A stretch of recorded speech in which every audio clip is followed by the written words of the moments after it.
Hello, good evening to everybody. You're watching Talk Football. It is Monday night, 9:30, or just a little bit past 22, and we're bringing you a brand new show. It's a stat show. However, it's got a little bit more of a twist. It's not just going to be the numbers. It's going to be a lot of discussion, a lot of opinions, a lot of kind of to and fro in. We want to hear your comments and your views. So what we thought we would do, we'd start with one of the busiest clubs. We're going to be starting with Arsenal. How you doing, Jamie? Okay, mate. So we're going to be starting with Arsenal, Jesse. They've done quite a bit of business. How are you this evening, mate? Doing very well. How are you? Yeah, I'm really good. Thank you very much. So we're going to be digging into. So just give everybody a bit of a premise of what we're going to be doing this evening. So me and Jesse, or mainly Jesse, has gone out and done the legwork. We have looked at the players that they brought in. We're going to look at Fabio Vieira. We're going to look at Gabrielle Jesus. We're also going to take a look at players like Raphinia, which they haven't signed quite yet, but he's very, very strongly linked with the club. And we're going to have a look at how they compare with the players that they have right now. And then kind of just see what are they going to bring to Arsenal that they don't already have. So with that, Jesse, whenever you're ready, mate, we're probably going to start wherever you fancy. Which player we're going to kind of dig into first? Yeah, let's go ahead and start with Vieira, just because I think he was the first signing and probably the most interesting because I don't think anyone has thank you, Jamie. And I don't think anyone really I think that the Arsenal fan base is split on where he's going to be playing and who he actually is a backup to or the competition for. So I think that's probably the most interesting place to start, if I'm honest. Yeah, definitely. And just while Jesse's just getting that information, as you can see, so we're starting off with Fabio Vieira. And to be fair, unless you're a connoisseur of Portuguese football or you're a Porto fan, chances are we probably don't know an awful lot about this kid. He's a young lad.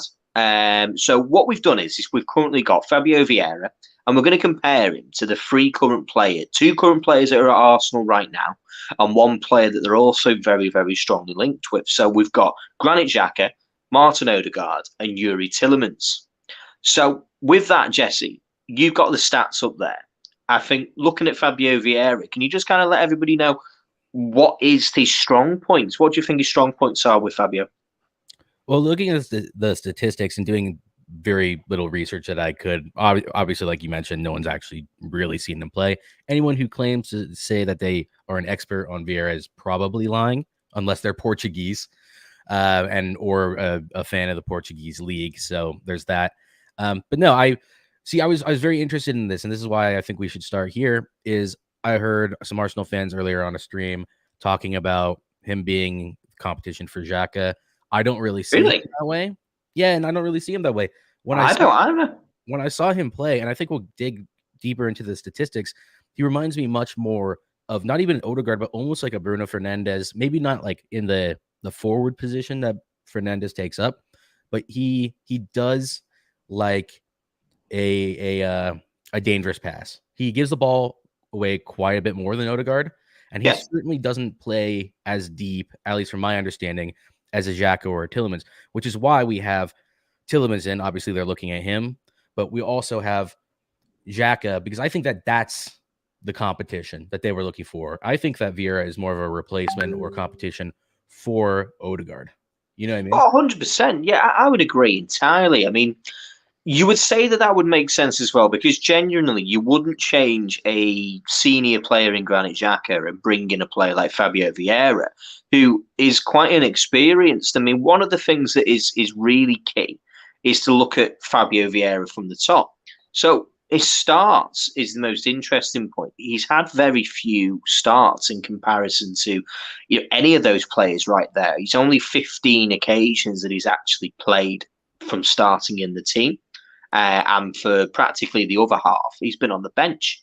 So this is one of the interesting points. Just to add on to that, Dan, you can see, even though he's had the 27 games played, same as Xhaka there, you can see that he's played about half the minutes. I mean, not really half the minutes, but like 70% of the minutes that Xhaka has played in the same amount of games played. So it just goes to show you that he's been subbed on, obviously, 12 times. Xhaka has started every single game that he's played. I just wanted to bring that up because it doesn't show that in the per 90. Yeah, 100%. Yeah, let's keep that going there. So he's a player with only how many minutes has he actually had under his belt there for experience wise? This is something which we've adjusted this to have a per 90. Is that correct, Jesse? Yeah, we can go back and forth between the two. Do you want this one? Yeah, well, as you can see there, 1,300 minutes. I mean, across 27 games, it's not a lot of minutes. He's not got an awful lot of experience. I think it would be fair to say from this season, he's not had a lot of minutes to kind of play his football. But with that, it's quite interesting. Yeah, just click that per 90. So, yeah, so across those per 90, this is kind of what he will do when he comes on and does play, his football. So there's a lot of I'm going to look at Martin Odegaard and Fabio Vieira for me, because I'm of the belief that this is competition, but also an opportunity to rotate with the 5 substitutes. Would you agree with that, Jesse? Yeah, definitely.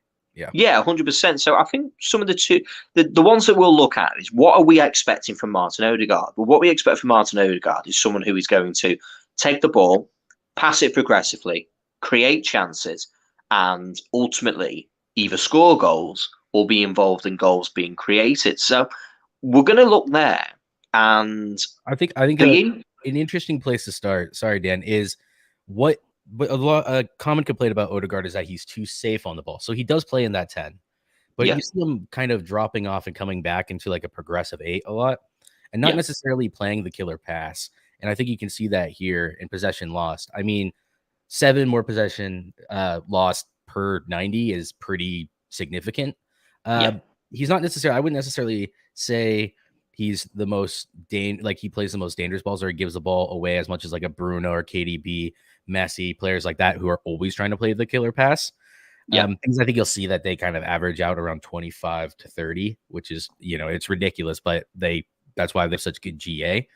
But when you start looking at it, and this is what I was talking about, I don't think it's kind of surprising to me that Yuri Tillemans gives the ball away more than Odegaard. But besides that, you'll see the reason why I didn't really want to compare the two in the first place. I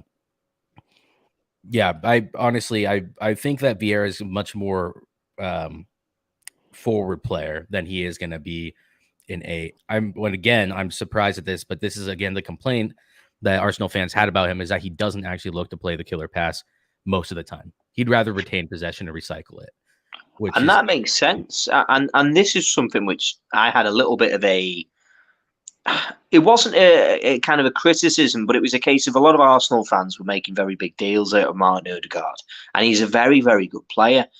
And there was kind of stats where, he's the player who's created the most chances. However, when you dug into that, he actually was nowhere near when it came to actually creating big chances. Which was, as we said before, was creating chances which could come from having a shot from 30 yards away, and it'll go down as creating a chance, but ultimately leads to nothing other than a goal kick or an easy save. So I'm just going to just go down slightly. So this is the next point, which is quite important. Is across a per 90, Fabio Vieira is an improvement on all of those players when it comes to scoring goals. He scores half a goal every 90 minutes on average, which is fantastic if he can keep those, statistics going forward.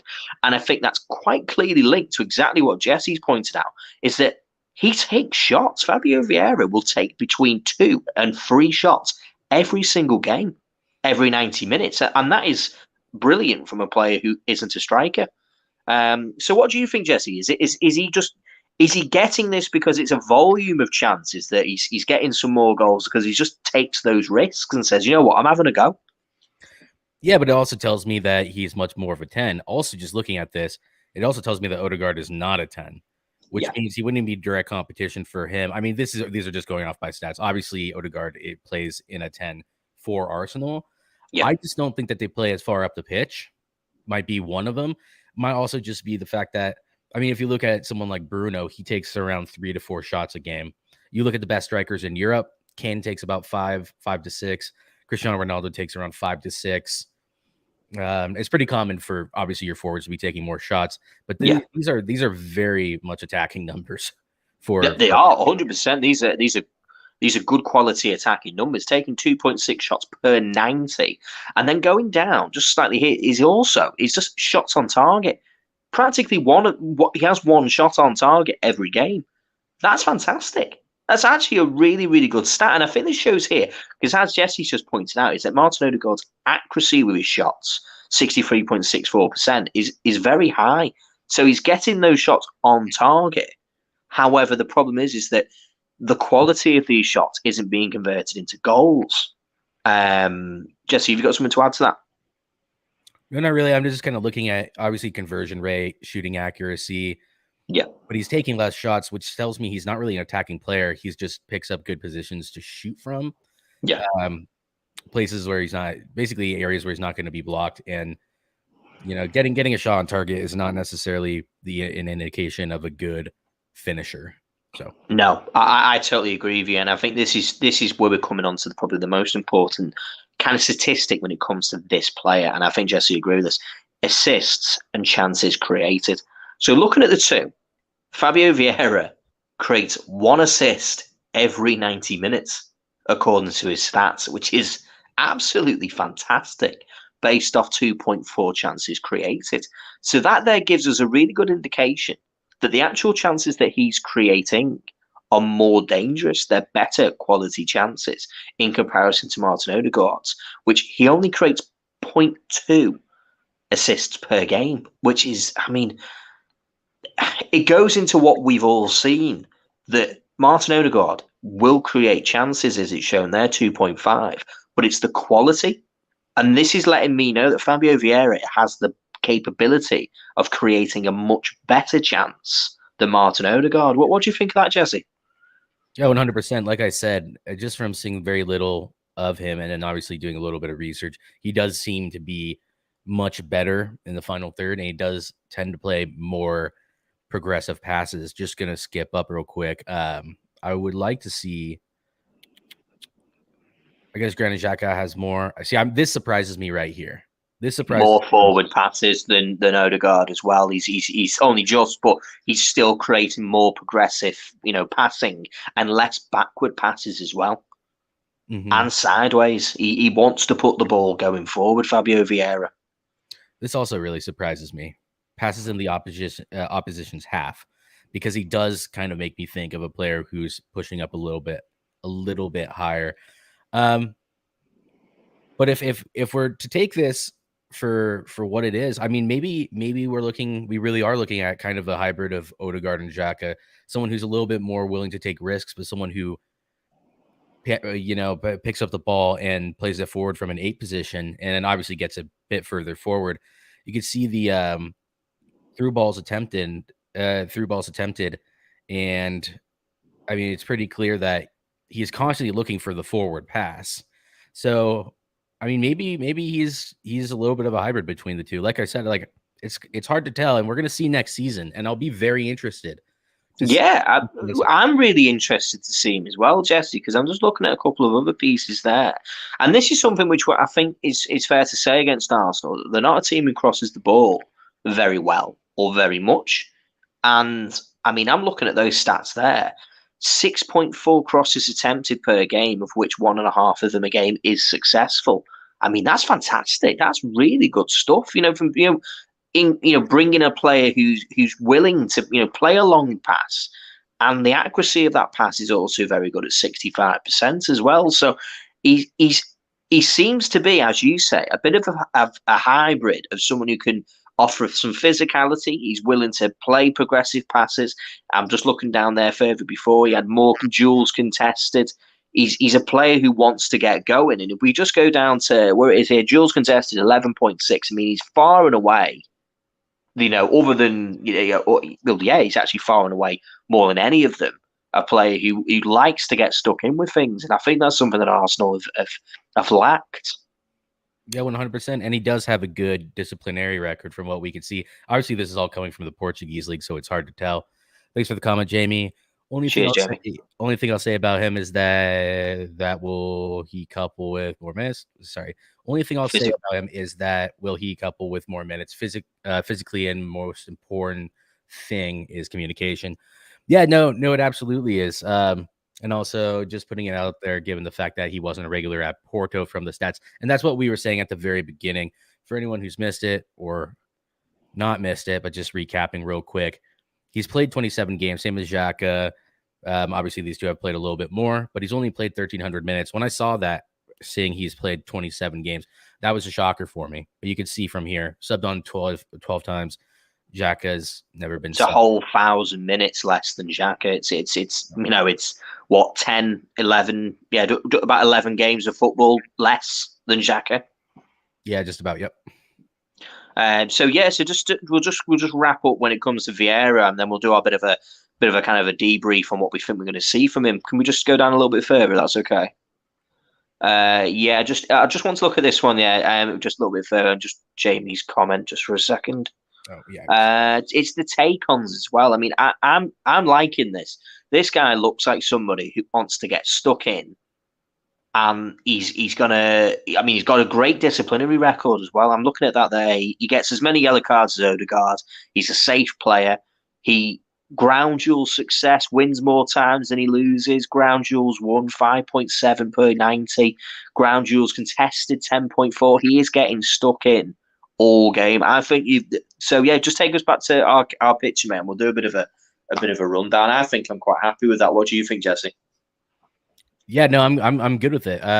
Obviously this is the first time going through this stuff, you guys, so bear with us. Yeah, bear with us. We're just trying to work on it. Yeah. And I'm also going to share the link if anyone wants to hop on, especially for these next two.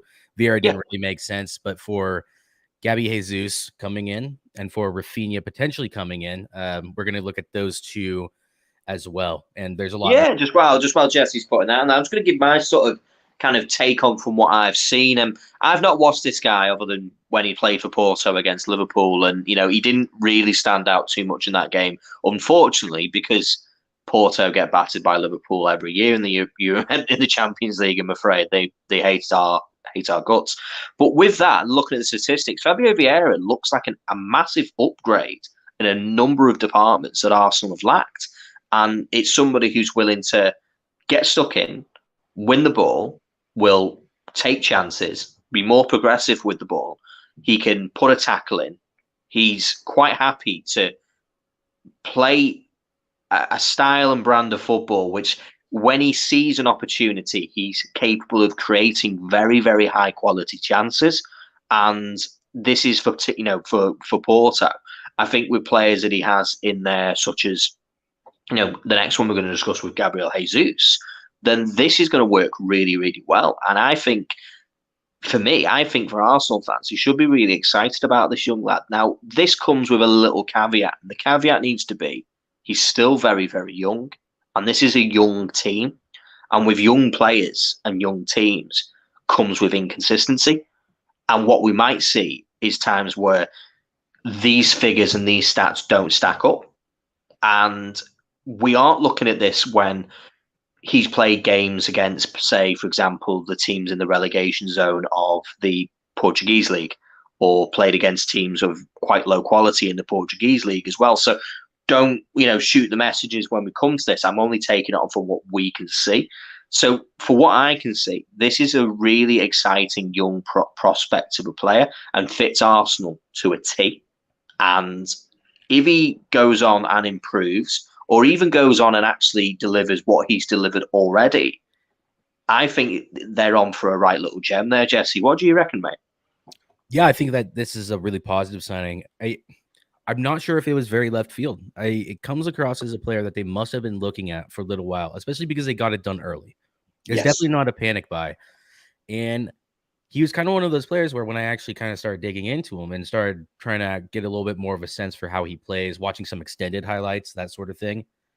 Obviously, I'm not going to watch the full games. It's an Arsenal player.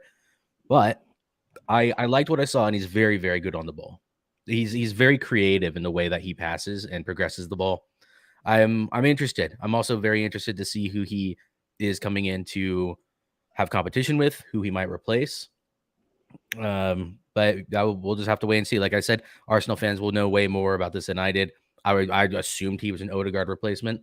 And I do as well. I mean, for me, he is absolutely a progressive. He's a 10, isn't he? I mean, he's a number 10. He's a Coutinho. He's a player who you want to be playing in behind the attackers, who's going to create good quality, high quality chances. But he's also got the capability of playing a good cross as well. So I think he'll be quite happy to move out onto either side of the pitch and and be able to deliver the ball, either through on the floor or in the air. So it's fantastic. I'm really interested in him, to be honest. And, really, really interested to see what's going to come from him. Yeah, 100%. And he does have that long pass on him that I think is important, and very much an attribute that we were looking at with Xhaka. One of Xhaka's best qualities is his ability to pick up the ball and progress the ball either out to a winger or out into a 10 or a 9. It's actually something that people really don't rate about Xhaka, but as a midfielder myself, I always appreciate a player who could pick up the ball in one of the 6 or 8 position and just turn and know where they want to put it. It's something that people don't rate about Xhaka, but it's really his best quality. So it'll be interesting to see. 100%. And just before we bring, I think we've got a guest to bring onto the show now. Anyway, just before we do, Arsenal fans, I want to hear your comments. I want to hear what you think. I want to know if you think he's a replacement for Xhaka. Do you think he's going to be a rotational player like we do, and think he's going to be more of an Odegaard kind of situation kind of player with the 5 substitutes? We really want to hear your thoughts. So if you put them in the comments. Looking forward to it, Jets. We've got someone to bring on. Is that right, mate? Oh, yeah. Mr. Yo, Jamie. How you doing, guys? Really good, mate. Really good. So we're just going to move on now. I think we're going to jump straight into Gabrielle Jesus. Jesse, is that who we've got up? Yeah, just 1 second here. Little technical difficulty. I'll fix it. No problem at all. Yeah, so Gabrielle Jesus, we all know about this guy. We've seen him at Manchester City for the last 4 or 5 seasons. Never really nailed down his position. And he's now got himself a move. He's won everything but the Champions League at Manchester City. And he's been convinced by the plan, the project that's going on at Arsenal. And I think this is really smart business, don't you, Jesse? Yeah, no, I do. I think that relationship that Arteta has with both City and with Gabi Jesus definitely helped it along. Obviously, play time was a big thing. And I'm sure getting the number 9 Arsenal will have also been a massive pull. Hey, you're going into a World Cup here in 6 months, but really 2.5, 3 months of actual play time.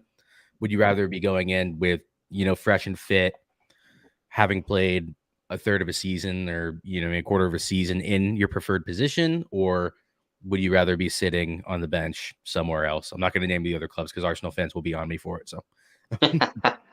Yeah, no, 100%. And I agree with you. And I think we said this on a previous stream that because the World Cup being in winter, we're actually seeing a big kind of shift in some of the mentalities now. That this is kind of, I'm convinced that for players that they are thinking, well, I need to get myself in this World Cup team. I can't miss this World Cup because for Jesus, it's 4 more years until the next one. He's going to be 29. So there's in Brazil. Club like Brazil, who knows when the next R9's coming through? Who knows when the next Neymar's coming? Your time is finite at a club like at a national team like Brazil. So he's done the right thing. He's going to put himself in the squad in the window. He's going to be the number 9. He's going to be first name on the team sheet week in, week out. So we can just make that full screen and we'll just dig into it and we'll bring Jamie in and see what he thinks of this Gabrielle Jesus signing. Jamie, what's your opinion on Jesus coming to Arsenal? Do you think this is a good buy, or do you think they should have gone for somebody else? Yeah, mate. I think personally it's a good signing for them. I'm quite impressed actually. Since Aguero's gone, he's shown that he's quite versatile on the front 3. He's rapid, quick. Got great dribbling. Got very decent hold-up play for someone who isn't particularly, that, physically gifted, shall we say. In the games in which he has played, like the Watford game, albeit, let's be honest, it's Watford and they are, shite, let's be honest. He was quite good. He was like driving in the pockets, opening up space for his teammates. And, he's just got that, just that bit of technique, shall we say, because that's the one thing that for me, Eddie Nketiah and Lacazette lacked. Lacazette for me lacked the clinical edge, and Eddie Nketiah doesn't really have an edge. Doesn't really have much, does he, shall we say? So, anyway. Yeah, mate, I think it's a good sign. Yeah, so Jesse, you got something to bring in there, mate? No, not really. I think that everything that Jamie's saying about everything that you would probably say as well, Dan, he's a very functional player. He can play left Yeah, wing, right wing, up front. Obviously, he'll be playing up front, but he can always be shifted over, or he can be brought in a 3-5-2 if he wants to, if Arteta wants to play Nketiah or Martinelli and Gabby Jesus if they're chasing a game. Obviously, we'll get into the statistics, but for what it's worth, I always worry about Gabby Jesus' finishing, but I don't worry about him getting into the positions. And right now, Arsenal really just needs someone who can even get into the positions. yeah. Obviously, No, I agree. So I think it's not a steal, but it certainly is a great signing. So I think it is. Yeah, especially in the current climate of strikers that are currently available in world football. I think this is probably up there in the top 5 who are genuinely available for a club like Arsenal to bring in, and they've done very well to bring him from Manchester City to to a club that's in the Europa League. It's a good coup for them, and I think it's a step in the right direction. So we'll just bring his stats up there. Just have a little look at the kind of numbers that he's bringing up. Just bring it full screen if you wouldn't mind, mate. I'm doing this on a phone. Yeah, that's yeah. So what we'll do is we'll make it fair and we'll stick this as a per 90. Because it's otherwise it's going to be So this is per 90. I really just wanted to look at the minutes played was all I was doing there. But yeah. Yeah, so the minutes played is an interesting one, isn't it, as you say? So yeah, through the 90, so everyone gets equalised, everyone's kind of stats and figures are just put across 90 minutes of football. So looking here is games played all around about the same. Other than Nketiah, he's only played 21, but he's a young player, he's a substitute, and he only turns up for 2 or 3 months of the year anyway. But what we can look at there is an interesting first thing that jumps out to me is how far and away Gabrielle Jesus touches the ball and recovers the ball. I mean, he is miles ahead of all of them by 20, nearly 20. Yeah, 18 touches per game more than Lacazette and Aubameyang, which is no surprise in a Manchester City team. Would you agree? Yeah, I was about to say that's the one caveat I would put on that is that it's in a City team, so touches on the ball. We all know about that. Ball recovery is also probably outside of Liverpool when Liverpool won to the best pressing system in world football, not just the Prem. I mean, that 5-second rule they had at Barcelona has been spoken about since Cruyff, and it's like if you lose the ball, you have 5 seconds to win it back. You win the ball back in 5 seconds. So yeah. That's it. It's that hard work to get that ball, and this is something which is going to be really important to Arsenal, to have a player who can press from the front, who's going to be able to try and recover that ball high up the field and get them back on the attack really quickly. So that is a real asset, and a benefit to bringing Jesus in. So goals. I mean, this is what they're being brought in for. And it's all around about the same. Now, Nketiah's is quite high, 0.6. And this is linked to the fact that he scored an awful lot of goals in a lot of time towards the end of the season. Yeah. This is just to be clear, this is Nketiah's best ever purple patch of games. And some would say it's his first stretch of games. So that's fair enough. But you could say that about a lot of players who come in. You could talk about Lingard at West Ham's bagging 10 and 15. When that's not going to be what his normal rate is. So I would just hold back on Nketiah for anyone really wondering, because that's something he's going to have to show over the next 2 seasons if he can keep, scoring goals at that rate, which I don't think he can personally, but that's just me. Yeah, and that's absolutely right. He's going to have to work hard to be able to keep it up at that standard for 38 games a season. It can't just be for 6 or 7 games at a time and then be disappeared for 15 to 20 and then come back for 5 or 6 more games and then everyone remembers it, from that side. I mean, I genuinely thought Nketiah was leaving the club because I didn't think he was good enough. But however, they see something in him and we'll see what happens as we go forward. So everything's in and around about the same here now. None of them are really known as headers of the ball. They are both-footed players, but they're all predominantly right-footed players anyway, which is no surprise. Conversion rates, other than Aubameyang, who is a little bit higher than average across per 90. This wasn't last season, by the way. It was the season before. because this season was a little bit of a different one with him being, kind of removed from the team and whatnot. 22.73% is pretty high. Around about 18 to 16% is the average of a conversion rate for a striker. So he's right in there, Jesus. But the good one is the shot accuracy. Now, this is something that you said, Jesse. You were concerned about him finishing his chances. Do you think that that's linked into this? Potentially. I don't think he's a natural striker is the thing. I think he is a workhorse who is a very good attacker. And I've seen him with some very good finishes. My biggest issue is shooting accuracy. Having a shot accuracy of above 50% is pretty much standard. I would say if you don't have that, then there's something wrong, especially when you're playing as a striker and not as something else. But my biggest issue is if you're having more shots per game or shots on target per game and you're not converting as many, that's a little bit of a worry. I would like to go back at the end of this and switch Aubameyang to the season before this one, which I think is 1920, and just do a quick run through just to show what an elite striker actually looks like. Yeah, true number 9.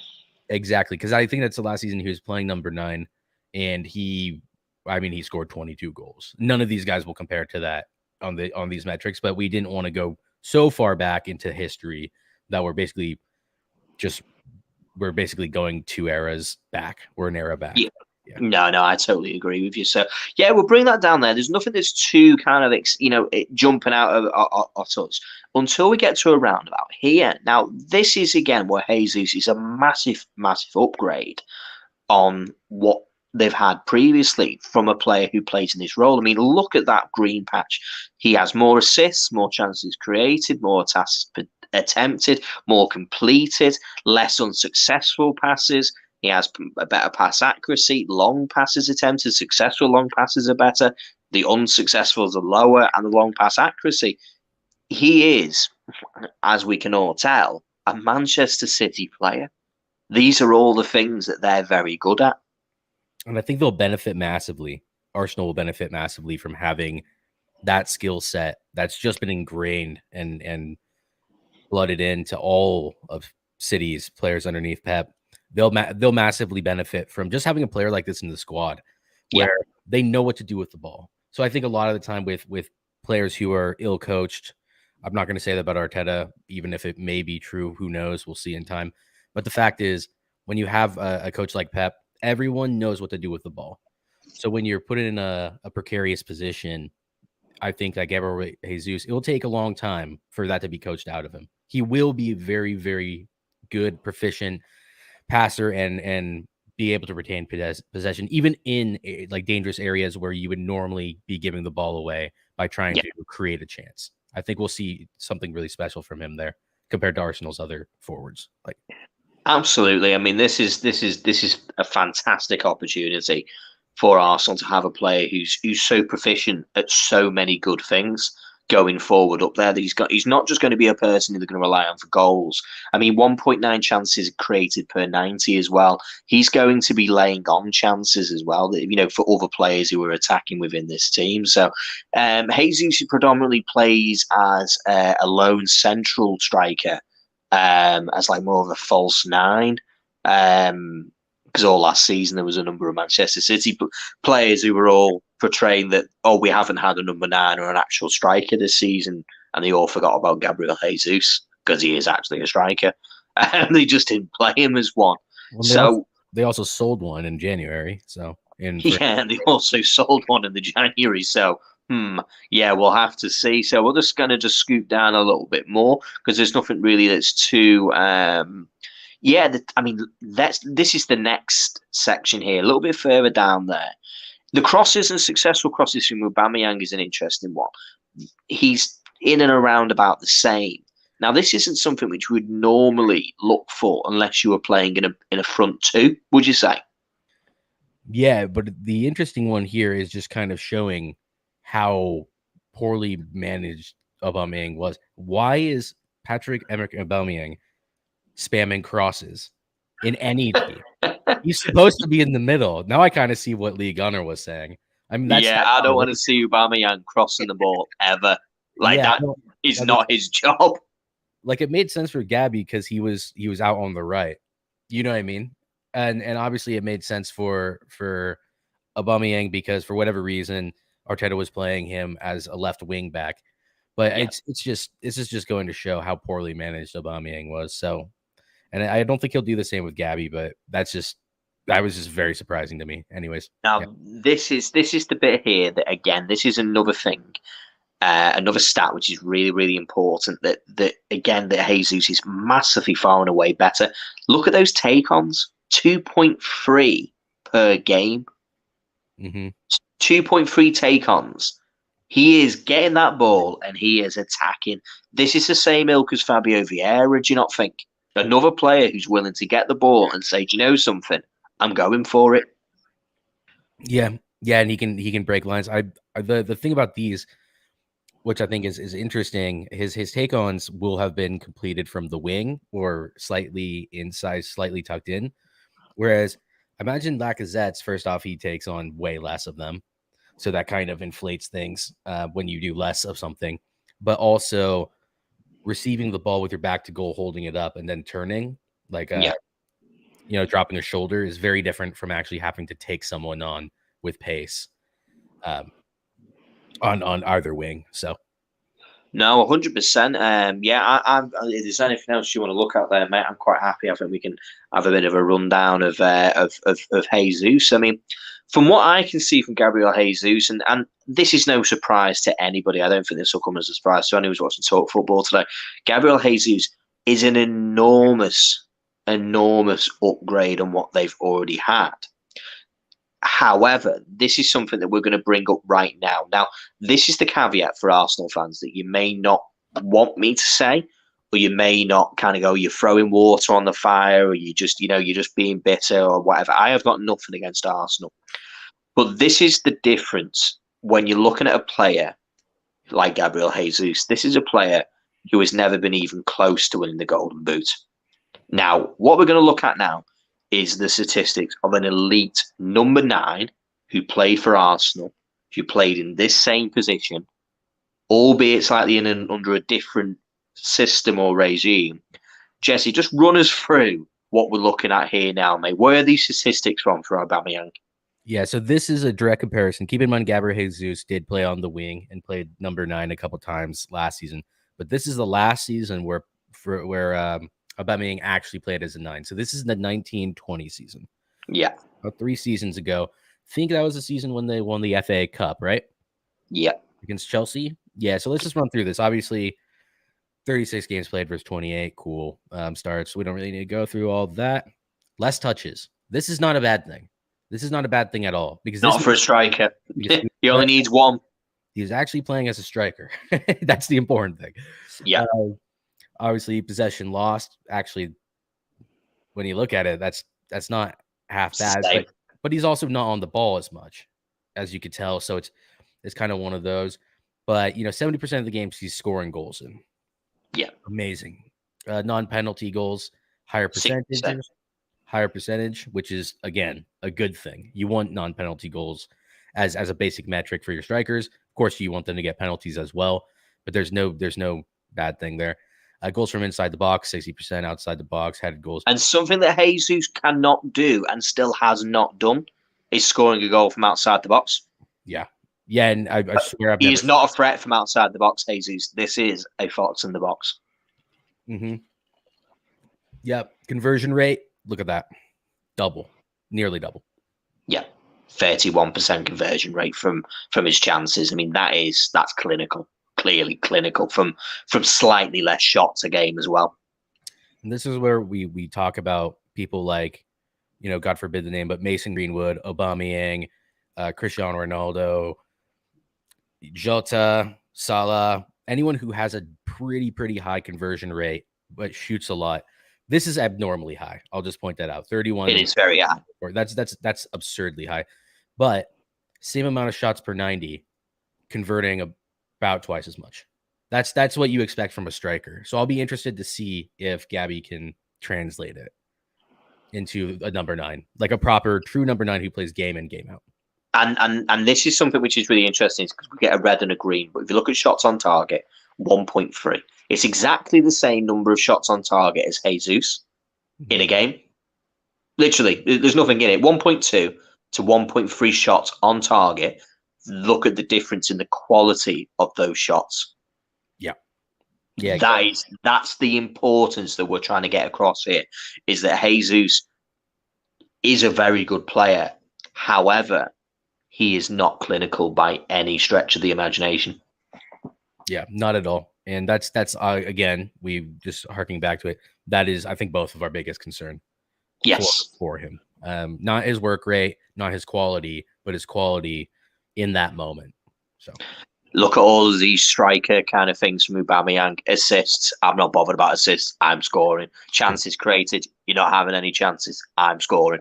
Passes attempted, I ain't passing it to you because I'm going to have a shot. It's literally a typical striker, number 9 statistics there.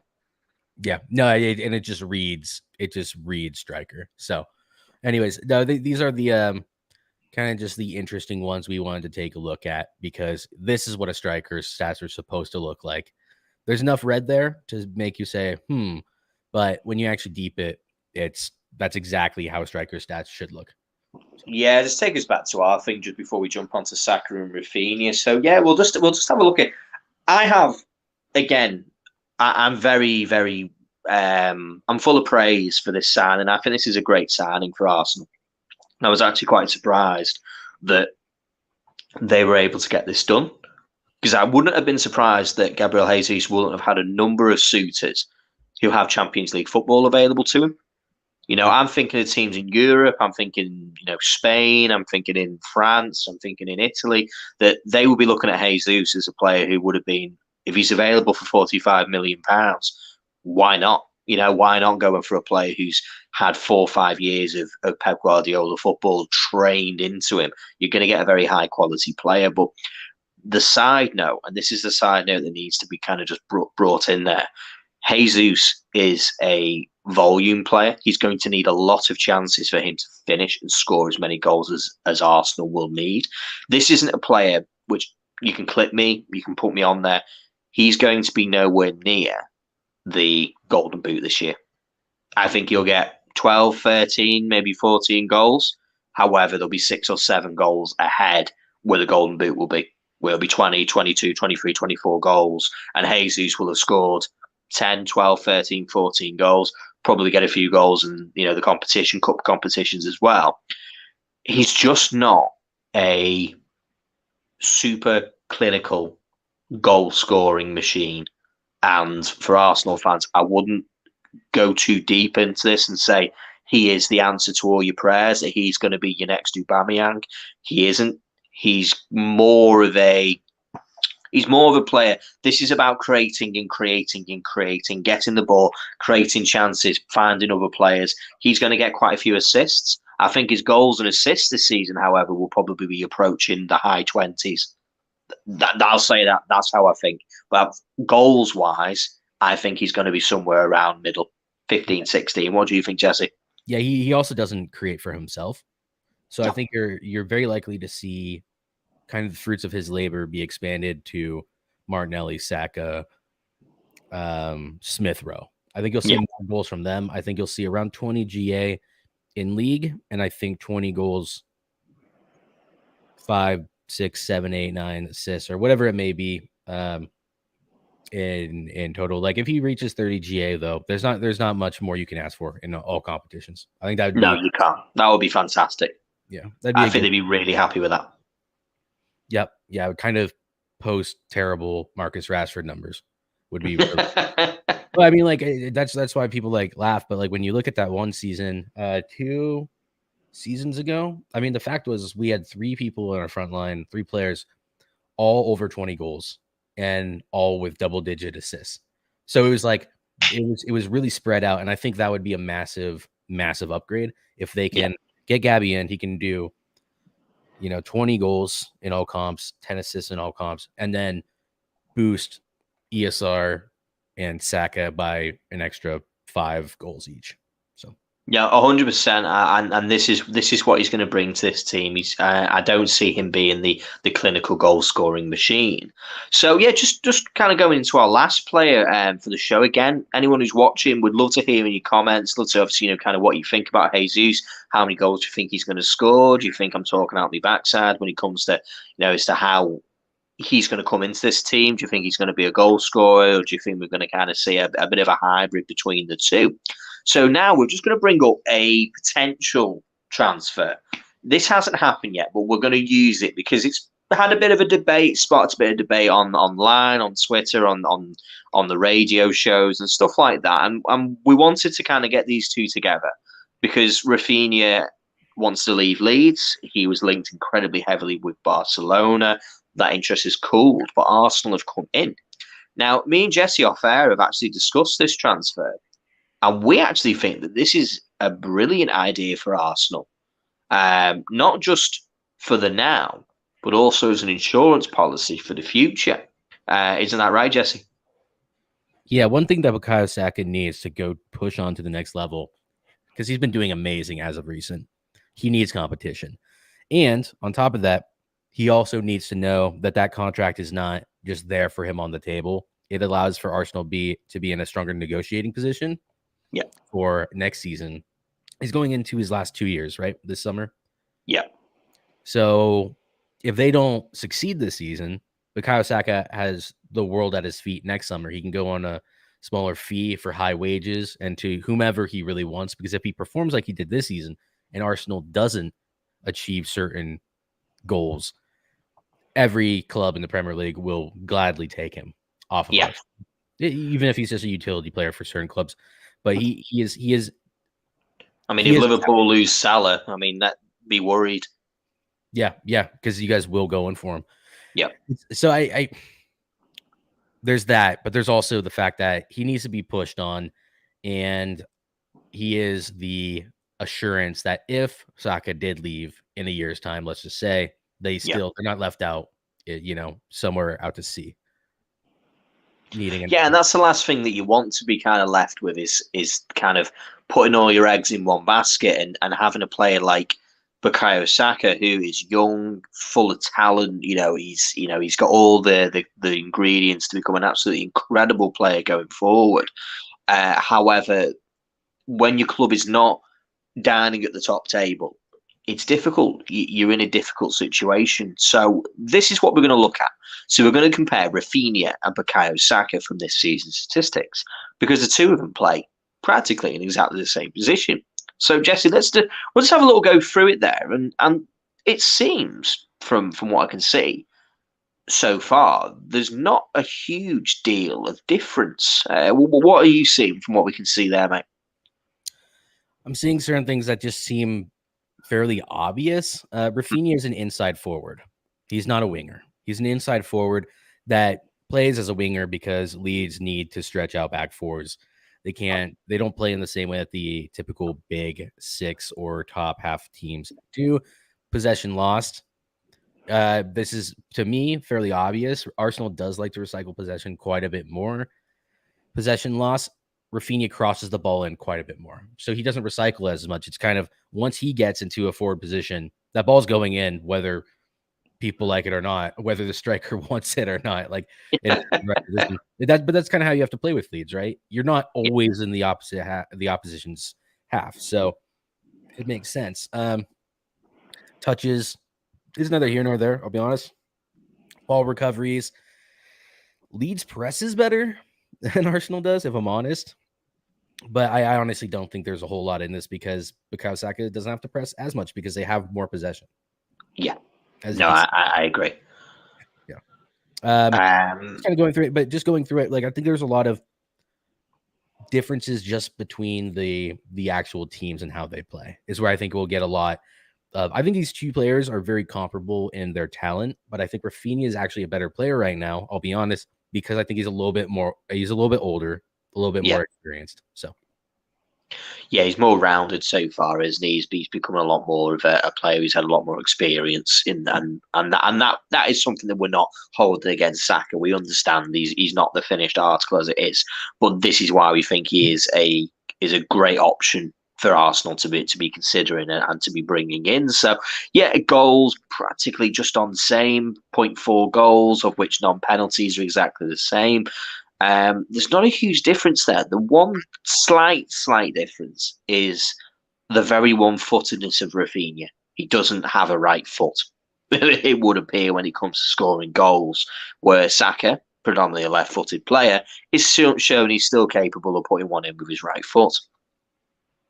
Yeah, but it also tells me that Rafinha is a more attacking player than Saka. Yeah.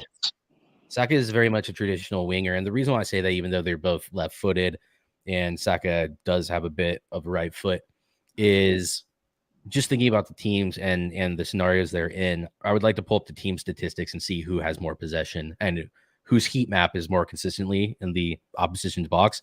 Because if you start to kind of combine that with the shots, the actual like any attacking action that actually is going for goal, trying to get an assist, crossing the ball in, that then skews and weighs more heavily on Rafinha's side. So I think you see these numbers go up to like 2.5 in an Arsenal system. I really do. Yes. Yeah, they would. Yeah, because he would have the ball more often. Yeah, and they'd be able to do what he's good at, which is attacking. He's getting that, having shots and causing problems for opposition players. Yep. So going there again, this is something that we expected. This is something just from the eye that this is the first time that me and Jesse have looked at these statistics. And actually this is the side of it that we kind of saw without looking at the stats, and nothing is shocking me here. The two of them are very, very similar. It's actually quite frightening. One thing I will say is that when you have direct free kick shots, I hate to say it, but that also would skew towards the shots there, because Saka is not taking free kicks, whereas Rafinha is, which does.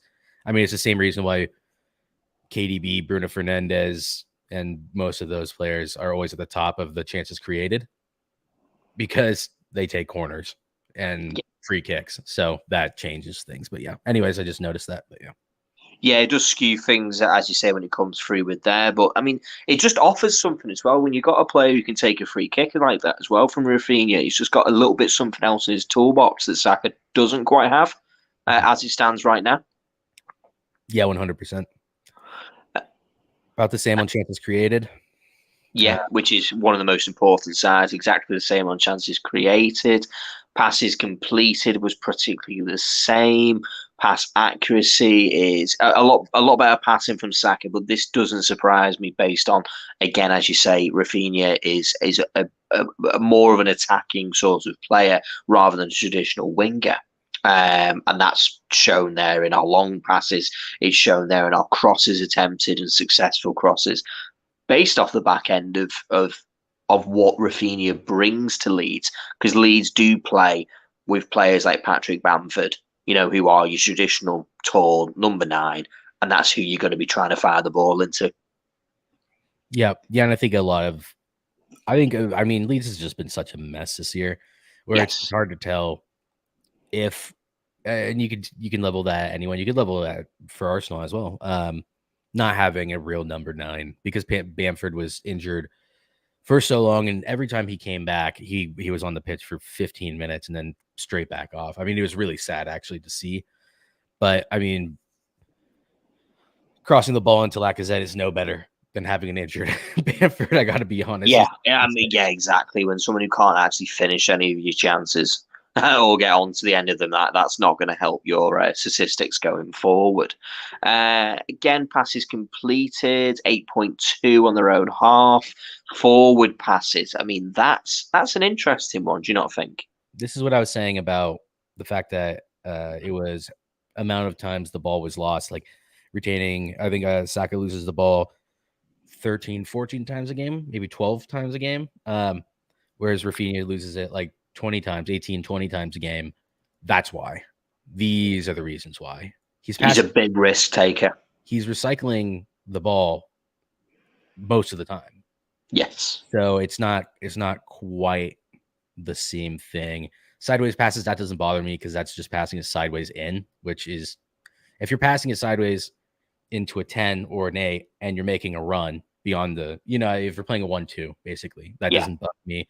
But forward passes, that's a big one. And shows from the fact that he loses more possession and his pass accuracy is obviously lower because he's doing that.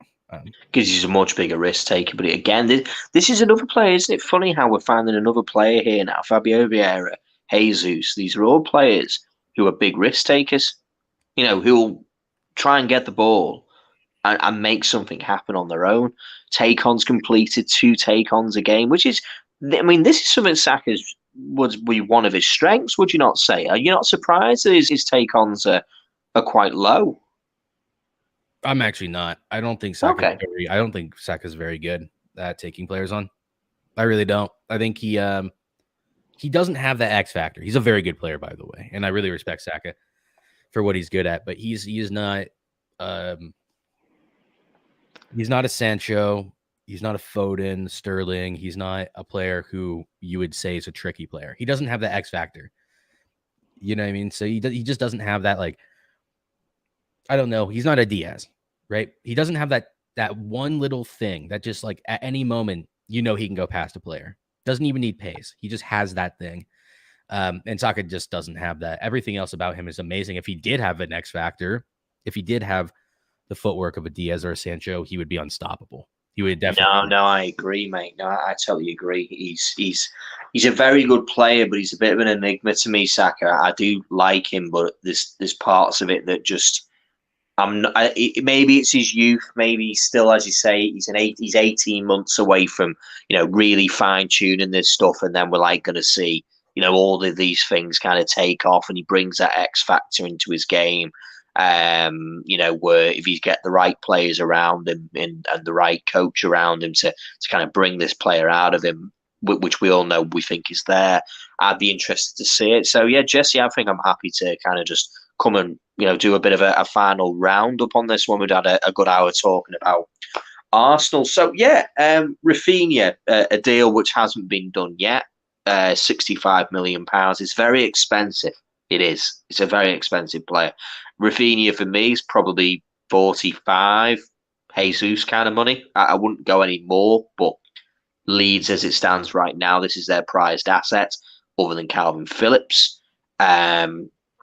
With Calvin Phillips, I think their hand was pretty much tied behind their back. When City comes knocking, it's kind of we've got to do the deal. You want to go and this is your time to go kind of thing. We don't owe you one. So, yeah, Rafinha, for me, I think this would be an absolutely exceptional signing if they could get the price right to bring into Arsenal, to make him a player who is able to offer that flexibility to Arteta, to have a player who can give Saka a rest, allow him to be a separate option, to be a different kind of option.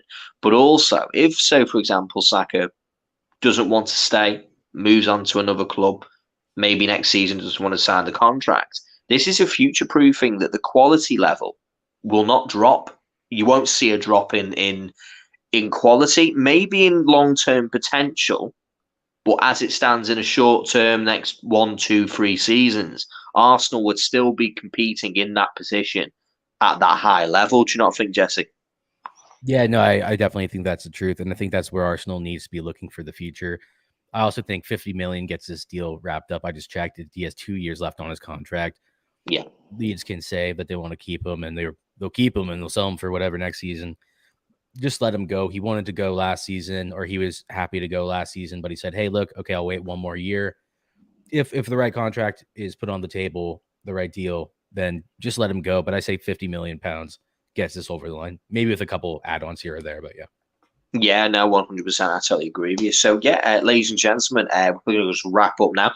This was our first show that we've done on Monday. We're going to run a couple more. We're going to be discussing some of the other teams that have made some transfers, kind of compare how they're going to improve the teams that have been doing the business. Hopefully, going to be looking at Manchester United when they eventually get Frankie de Jong over the line at some point between now and the transfer window closing, only 74 days to go.